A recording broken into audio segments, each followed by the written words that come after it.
কোনো প্রতিষ্ঠান নেই যেখানে একই প্রতিষ্ঠানে ফিল্ড পর্যায়ের কর্মকর্তা কর্মচারীদের জন্য একরকম সার্ভিস কোড, পল্লবিত মানে বোর্ডের কর্মকর্তাদের জন্য আরেক রকম সার্ভিস কোড। এটা হইতে পারে না। আমরা এটার প্রতিবাদে, অভিন্ন সার্ভিস কোডের প্রতিবাদে, এবং এই সিস্টেমটা পল্লবিদ্যুৎ সিস্টেম, এটা বিদ্যুৎ, এটা আজীবন কিন্তু থাকবে।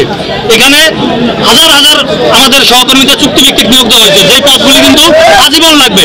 মূলত তাদের নিয়মিত কর্মকর্তা কর্মচারী, তাদের কাজের ধরন একই, তারাও 24 ঘন্টা কষ্ট করতেছে, নিয়মিত কর্মকর্তা কর্মচারীরা 24 ঘন্টা কষ্ট করতেছে।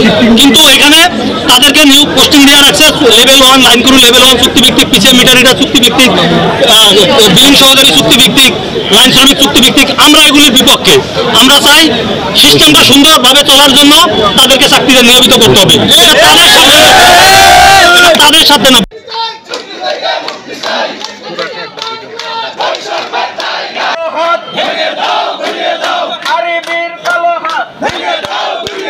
বৈষম্যগুলি আপনারা জানেন। পল্লবিদ্যুৎ সরকার, আমরা সরকারি সকল কাজ শতভাগ বাস্তবায়ন করি। পল্লবিদ্যুৎ সমিতিগুলি একটা সরকারি প্রতিষ্ঠান এবং এটা 2013 সালের পল্লবিদ্যুৎ বোর্ডে স্পষ্ট বলা আছে। কিন্তু সরকার যখন, আমরা এত কাজ করার পরও সরকার যখন বিভিন্ন প্রকার সুযোগ সুবিধা দেয় তার দেশের কর্মকর্তা কর্মচারীদের জন্য, পল্লবিদ্যুৎ বোর্ড সকল সুযোগ সুবিধা থেকে আমাদের বঞ্চিত করছে। পে স্কেল আমাদের 6 মাস পিছিয়ে দিচ্ছে।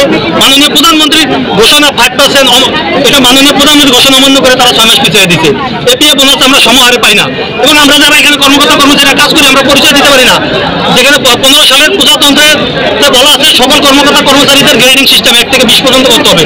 তারা এখানে বৈষম্যমূলকভাবে নিজস্ব একটা সার্ভিস কোড তৈরি করে আমাদের কোনো পদমর্যাদা দিতেছে না। আমরা বলতে পারতেছি না আমরা শরীফ না শরীফা, আমাদের কোনো মর্যাদা।